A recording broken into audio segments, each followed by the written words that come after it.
Okay, today we're going to take a look at another gift that I got. This was sent to me for free for the purposes of doing an honest review. It's called the Council of Horses Oracle, a 40 card deck and guidebook by Sandra Wallen and Kim McElroy. If you want to read the back, please take your time and do a screenshot now. And I don't have this is let me see. This is by Bear and Company.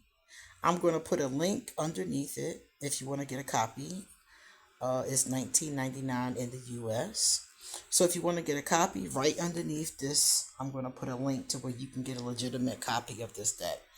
I had not heard about this deck, and I don't have any decks with horses. So I'm very excited about that. So let's check it out. My name is QueenAusetHeru, and thank you for joining me for another wonderful edition of Ask an Aquarius. If you haven't already, please hit the red subscribe button and smack the bell. Also, if you like this video, please give it a thumbs up and pass it on to anyone and everyone who might like it too. Please drop us a positive comment in the comment section, and if you want to get a reading done, please hit me up on social media. All of my information will be underneath the link to this particular deck. Okay? If you want to become a patron on Patreon, that information is going to be underneath here too. Alright? So let's get started. I'm very excited. Let's pull this up. So, what we're going to do, we're going to go in. There we go. I want to make sure you guys can see the cards really good. It's raining here, so I do not want you guys to see it too dark. Alright, so I'm going to open up the box. The first thing I notice about this box is it doesn't have finger holes. So whenever a box doesn't have finger holes, you just do like that, and it open right up. So it's not a problem that it doesn't have finger holes, so that's cool. Another thing is that this box is sturdy.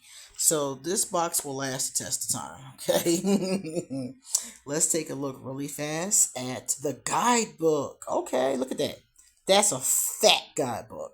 It is not full color, but it does have a lot of information in here.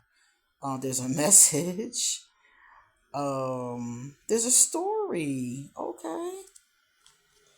I like that. There's an invitation at the end. There's some contemplations. Like, wow. This is very this is a real serious guidebook. I just saw a spread just now, so there's some spreads in here. Yeah. This is a serious guidebook though. It really does explain a lot. So let's check it out. Let's see what it's talking about. It comes with the paper. I love that because I really prefer the paper to the plastic whenever possible. Take it off. So before we get into it, let me just show you the backs of the cards. The backs look like this. Beautiful, right? Beautiful. Love the clouds. This is the front. This is the side view. So not too thick, not too thin. Perfect. I would say that's perfect. So they seem to be in alphabetical order. So I'm going to try to get them from the beginning. Yeah, they are. They're in alphabetical order.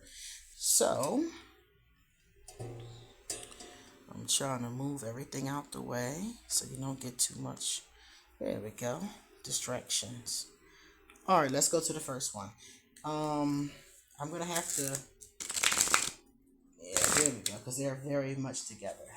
The first thing I notice about these, and you're going to notice this too, is that they're very glossy, very shiny. You see that?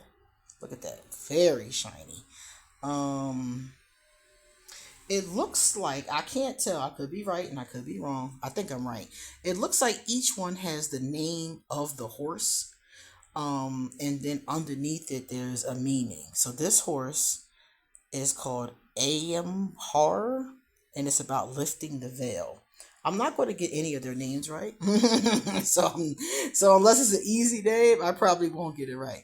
And the artwork is stunning. Look at that. It's very beautiful.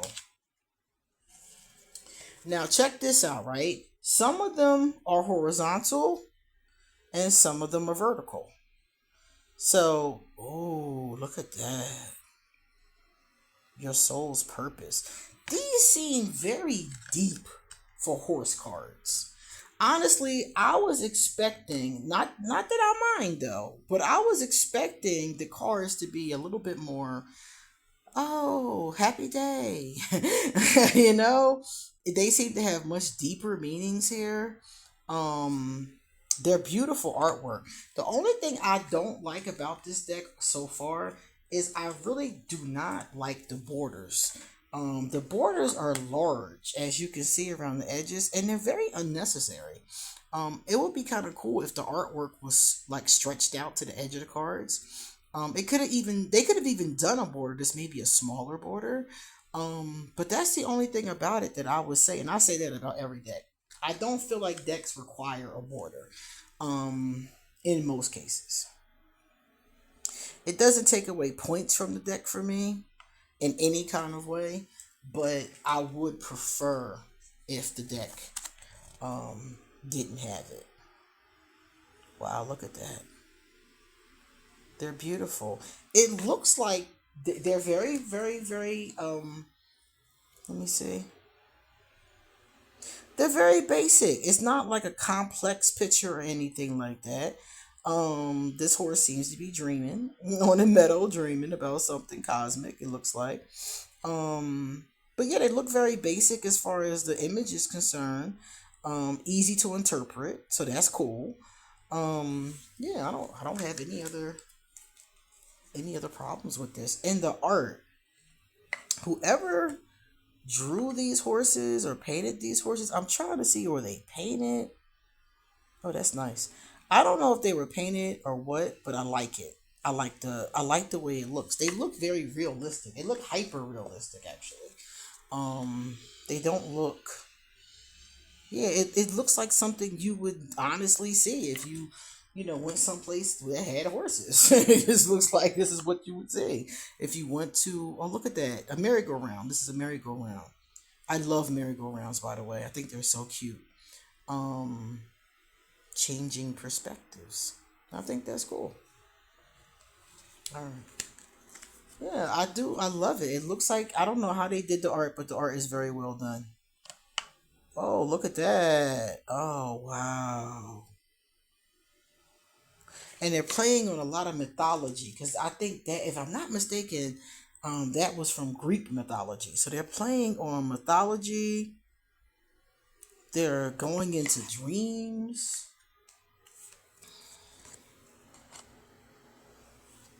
This is a serious deck. This is I was not expecting. I was not expecting it. I was expecting this to be one of those fluffy decks, And it's not. It is absolutely not. Which I don't mind because I have a lot of fluffy decks too. And they have their place. Especially when you have like a vibrational, a day when your vibration isn't as high. Those fluffy decks can be really helpful. But that's what I was expecting for this one, and I was really wrong because this deck is very it's very smart. It's very beautiful. It's very simple, but it says a lot. I love things that are simple, not too wordy, but they say a lot. And the guidebook, as you guys saw before, is full of information about the message that we're going to, see in the cards.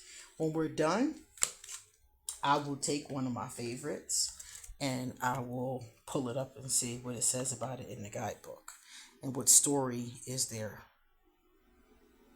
Some of you may not like the fact that the cards are horizontal and vertical. I've had a lot of people complain about that.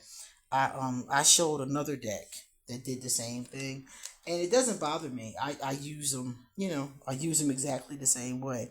But a lot of you wrote me and said that that was something that you particularly, didn't care for. For me, it works. Look at that. See, because it's a mixture of them. It's like I don't know if it's an even mix or what, but there's a mixture of them. So some of them are horizontal, and then it goes back into vertical. So for me, it's not really a problem, especially as I'm shuffling. Because you're only, you're going to pull a certain amount of them. You know what I mean? You might pull one, so it's not really going to matter if you pull one. And if you pull several, you can just line them up differently. So, of course, people always ask me what these oracle decks are good for. You can use an oracle. Anybody can use an oracle deck that's intuitive. If you're intuitive, you can use an oracle deck, and it's cool because you don't have to know anything. All you gotta do is read the guidebook. You don't have to read this guidebook if you don't want to. The way this is set up, you could just take the interpretation that's at the bottom of the card. So if you got this card, when hearts become whole, you could just tell the person, maybe this is a time for your heart to become whole. Or is your heart becoming whole right now? That kind of a concept. You don't really need the book for that, but I recommend the book because the book looks like it really goes in. So just that little bit, that it says there, you can get a lot more out of it. Oh, wow. Look at these seahorses. Looking kind of ancient to me as well. Decent. These horses have some very interesting names too. I've never heard of some of these. So I'm like, okay, maybe it's a horse thing. I've never been into horses. I think they're beautiful, majestic creatures, but I've never really been into them. I rode a horse on several occasions, but it was like, the kind of thing where you're just being a tourist somewhere and they have like, a pony ride or something like that. I think I was in Ghana. I was in Africa, and they had like a horse ride up and down the beach and like take the tourists up and down the beach. And it was really beautiful. Like you could see far on the back of a horse. Um but those kind of experiences, and I think I went once in like fourth grade or something. Our teacher took us to a farm or something like that. So those types of experiences are when I had the pleasure of being around a horse. Or of course, like some of the times the police would have horses, and I lived in Philly, and they would come walking around with the horses, and they let you pet them at the deli. If you weren't getting on the cop's nerve, he let you pet them. So yeah, I've had experiences like that, but that's really it. I haven't had a great amount of time, so it's cool that maybe I'll get to learn some more about these beautiful creatures. And like I said, some of these are not just traditional horses because I've seen the seahorses. Oh, here's a Pegasus. I might see a unicorn. I don't know. So we're seeing real horses, and then we're seeing mythology about horses as well. So that's cool as well. So between the beautiful artwork and what looks like a stunning guidebook, this is a really cool deck. And I like it because if you're into horses, um, you're into horses and you're into metaphysics, this is a great union of the two. Great union of the two. I'm pleasantly surprised with this one. Okay. Patience is a virtue. Indeed it is. Beautiful. I got two cards today about patience. So I find that to be interesting as well. So if you're somebody who is using these, like my card holder will not hold the horizontal cards unless I go like that. So that's good enough. So like I said before, anybody can use these that, has a good intuition. You can use these for a daily pull. Just pull one card and journal or consider what it says. Here's our unicorn I was looking for. Um, you can, of course, do a full spread, with more than one of these cards, three, five, whatever you want. You could do a combination with other oracle decks and tarot. This could be your altar card for the day. Maybe it's something you want to put on your altar. They're great for the altar because remember I said how glossy they are. You can well, I'm not going to tell you to do this because I don't want you to mess up your cards. But I have taken a baby wipe on cards with this kind of surface. I've taken a baby wipe before and been able to gently wipe off dust or things like that. So I like these cards for altar work because if they get incense dust or herbs on them or something like that, it didn't destroy my cards. So you got to do that at your own risk though, because I can't guarantee you might be rough with yours and mess your card up, you know? So I don't know. But in my case, it worked out fine. So if you're going to do it, be very gentle. All right, so I am going to take this one. I really enjoy unicorns and Pegasus and My Little Pony and things like that. So I am going to take this one and we're going to hear this unicorn story. Interesting that it's about forgiveness, and that's one of the concepts I'm working on right now. So these cards are already talking to me. They're already getting in my face, okay? All right, so let's check it out. It says here, betrayal and forgiveness. Here we go. I'm going to show it to you before I start reading it. Okay, then I'm going to read you the story. It says, betrayal and forgiveness, pureness of heart, deception, atonement. Message for humankind. Redemption may be found in the benevolent forgiveness of nature. Message for horsekind. You are the earthly evidence of magic. Oh, that's beautiful. My story. I am unicorn. You are pure of heart. If you can see me, that must be true. Come stand by me, for I have a story to tell. The story of a maiden who was captivated by a hunter's tale about the beauty of unicorns and their magical horns. Unable to resist the allure of this tale, she wandered deep into the forest to seek out the mysterious creature. Even though a twinge in the recesses of her heart warned her the hunter would follow. Oh, the hunter set her up. The unicorn appeared to her, just as I've appeared to you, to greet the pureness in her heart. She knelt before him in reverence, and he turned, knelt beside her. In doing so, he became mortally vulnerable to the hunter who had followed, knowing that the maid would be a beacon to his prey. There is no happy ending here. The hunter left with the alicorn as his trophy, leaving the girl to weep in despair and shame over the unicorn's death and her role in his betrayal. You might ask, how could the unicorn be so deceived? He was not. The unicorn was aware of the danger that awaited him, but on this occasion he was answering a higher call. He looked deep into the eyes of his conflicted betrayer and saw her regret. He chose to stay, to show her the consequence of straying, oh wow, from the pure-hearted path. And his benevolence, he hoped that within his sacrifice she might find her redemption. That is deep. Y'all cannot tell me this deck is not deep. And deeper than it looks. It is deeper than it looks. That was beautiful. Counsel from the Unicorn. I am telling you this story so you understand that the unicorn would be the first to forgive the maiden for being led astray.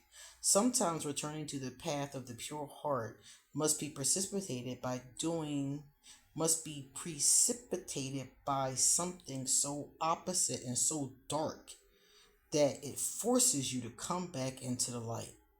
When your heart is betrayed, you may feel a loss of trust and experience a symbolic death, causing you to wall off your heart from further injury.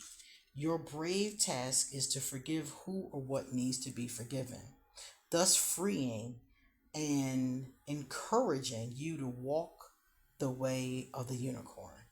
That is really beautiful. This is awesome. Contemplations. Think of a time when you strayed from your heart's path. What caused you to leave, and what helped you return? Who or what in your life needs to be forgiven? Have you ever knowingly or unknowingly betrayed another or yourself?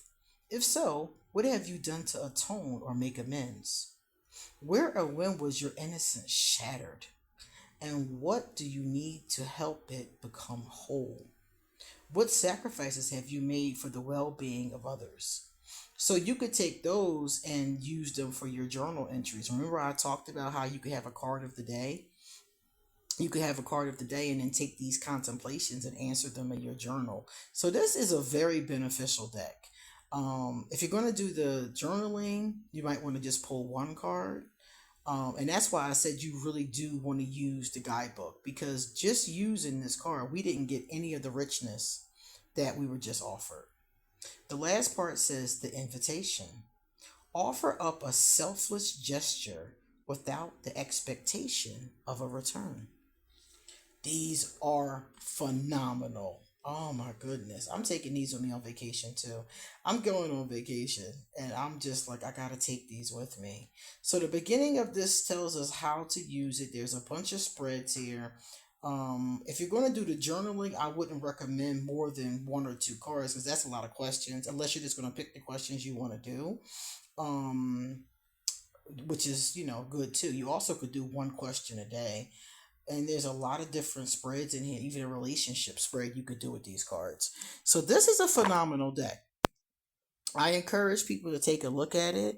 um you know and I encourage you to get it, seriously. The Even with the borders, like I said before, I think this is a stunning deck. I think it's a very, very awesome deck. So thank you so much for checking out this deck with me, and you please come back soon because I got a lot more to say. See you later.